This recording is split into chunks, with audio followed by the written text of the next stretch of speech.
उत्तराखंड निकाय चुनावों की तैयारियां पूरी हो गई है। 23 जनवरी को मतदान होगा और 5,405 प्रत्याशियों के भाग्य का फैसला होना है। बता दें कि 30 लाख मतदाता ये फैसला करेंगे। सीएम धामी ने 12 दिन में 52 चुनावी कार्यक्रम कर लिए हैं। विपक्ष ने भी अपनी पूरी ताकत झोंक दी है और दोनों ही तरफ से यानी कि कांग्रेस और बीजेपी की तरफ से जी तोड़ मेहनत की गई है और धुआंधार प्रचार प्रसार किया गया। कल प्रचार प्रसार का आखिरी दिन था। 5 बजे तक ये प्रचार प्रसार का जो दौर चल रहा था वो खत्म हो गया है और अब सिर्फ डोर टू डोर कैंपेन चलेगा। तो 23 जनवरी को मतदान होगा। ज्यादा वक्त अब नहीं बचा है। 5,405 प्रत्याशी हैं जिनकी किस्मत ईवीएम में कैद होगी।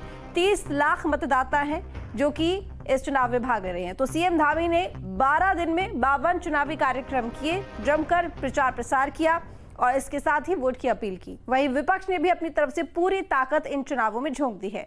तो बता दें आपको कि 25 जनवरी को परिणाम भी घोषित हो जाएंगे। तो विपक्ष ने भी पूरी तरह से इन चुनावों में प्रचार प्रसार किया है, कोई कोर कसर नहीं छोड़ी है।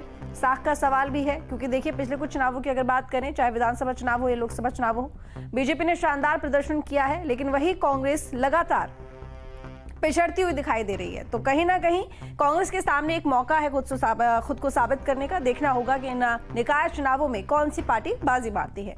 लेकिन वहीं बीजेपी ने भी जी तोड़ मेहनत इन चुनावों में की है। अजीत राठे हमारे साथ में जुड़े हुए हैं ज्यादा जानकारी के साथ में। अजीत, उत्तराखंड निकाय चुनावों की तैयारियां पूरी हैं, ज्यादा वक्त अब नहीं है, 23 जनवरी, और ऐसे में 23 जनवरी को लेकर एक तरफ जो प्रचार प्रसार किया जा रहा था वो भी कल खत्म हो गया है। 5 बजे के बाद अब यहाँ पर सिर्फ डोर टू डोर कैंपेनिंग होगी। लोग भी उत्साहित होंगे, जनता भी उत्साहित है। सही वही बात करें अगर हम राजनीतिक पार्टियों की, तो जाहिर तौर पर भी उनमें भी एक उत्साह है इन चुनावों के लिए, क्योंकि कड़ी चुनौती है बीजेपी और कांग्रेस के बीच में। ऋतु, बिल्कुल आपने सही कहा और चूंकि मतदान की घड़ी भी नज़दीक आ गई है, आज का दिन शेष है और कल सुबह से मतदान शुरू हो जाएगा। उसका एक तय समय है कि 8 बजे से मतदान शुरू होना है। और अगर हम राजनीतिक तौर पर भी देखते हैं तो ये लिटमस टेस्ट माना जाएगा भारतीय जनता पार्टी और कांग्रेस दोनों के लिए एक एसिड टेस्ट की तरह है, लिटमस टेस्ट की तरह है, क्योंकि इसके बाद एक बड़ा चुनाव विधानसभा का होगा। हालांकि ग्राम पंचायत और त्रिस्तरीय पंचायत के चुनाव भी इनके बाद होने हैं, लेकिन सब जानते हैं कि जो स्थानीय निकाय के चुनाव होते हैं, ये नगर निगम, नगर पालिका, नगर परिषद और नगर पंचायतें, वहाँ पर पार्टियाँ अपने सिंबल पर चुनाव लड़ती हैं, जबकि त्रिस्तरीय पंचायत चुनाव में ये नहीं होता। तो त्रिस्तरीय पंचायत चुनाव में लोग सपोर्ट करते हैं, पार्टियां सपोर्ट करती है, हमारे प्रत्याशी होंगे, लेकिन सिंबल पर नहीं होते। तो सिंबल पर नहीं होने की वजह से त्रिस्तरीय पंचायत चुनाव में लोग दावे कुछ और कर देते हैं, प्रत्याशी कुछ और रहते हैं। लेकिन ये एक ऐसा टेक्निकल पॉइंट है कि यहाँ पर सिंबल अलॉट हैं पार्षद तक, सभासद तक, दोनों पार्टियों से। तो इसीलिए मैं कह रहा हूँ कि विधानसभा चुनाव से पहले ये निकाय, स्थानीय निकाय का चुनाव लिटमस टेस्ट की तरह है और ये सरकार की भी परीक्षा ले रहा है। और विपक्ष ने जन मुद्दों को कितना उठाया, विपक्ष ने सरकार की नीतियों को कितना उजागर किया, कितनी सारी चीज़ें और पब्लिक के सामने रखी, आम जनमानस के पटल पर विपक्ष कितनी छाप छोड़ने में कामयाब हुआ। तो दोनों के लिए स्थानीय निकाय के तौर पर आ रही है, स्थानीय निकाय चुनाव के तौर पर आ रही है। कल का मतदान होने नतीजे को। और अगर बात करते हैं कि स्टार प्रचारकों की, तो भारतीय जनता पार्टी में जिनके सांसद हैं, आपने देखा होगा राष्ट्रीय मीडिया प्रभारी भारतीय जनता पार्टी के अनिल बलून के प्रभार सांसद है, उन्होंने भी यहाँ चुनाव प्रचार किया।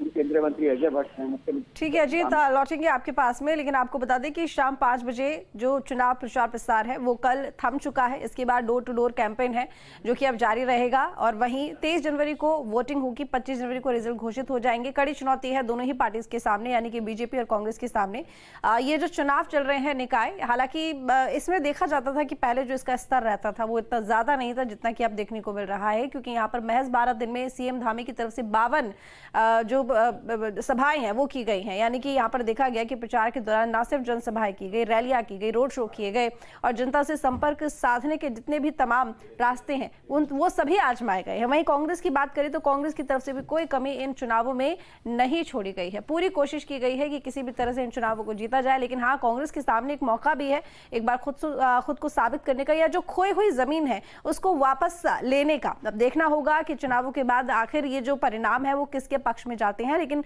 पीछे अगर हम बात करें लोकसभा विधानसभा चुनावों की, तो बीजेपी के लिए चुनाव बहुत अच्छे रहे हैं। बीजेपी ने दोनों में ही बाजी मारी है। लेकिन वही उपचुनावों की बात की जाए तो जाहिर तौर पर उसमें देखा गया कि कांग्रेस ने मजबूती से चुनाव लड़ा है। अब निकाय चुनावों की अगर बात करें तो देखिए ये तो परिस्थिति अगर हम फिलहाल देखें तो कहीं ना कहीं देखा जा रहा है कि दोनों ही पार्टीज अपनी अपनी तरफ से अपनी अपनी सीटों पर मजबूत दिखाई दे रही हैं। लेकिन ये तो परिणाम ही बताएंगे कि आखिर जो फैसला है वो किस पार्टी के हक में आता है। सुरक्षा के पूरे इंतजाम किए गए हैं। वहीं जो पोलिंग पार्टीज हैं वो बूथ पर चली गई हैं ईवीएम लेकर। अब जितने भी यहाँ पर प्रत्याशी हैं उनकी बात की जाए तो बता दें आपको कि बड़ी संख्या में जो प्रत्याशी हैं वो चुनाव लड़ रहे हैं। लगभग ये आंकड़ा है 5405 का, जिनके भाग्य का फैसला होना है। 30 लाख मतदाता है जो कि अपने मतदान का उपयोग करेंगे।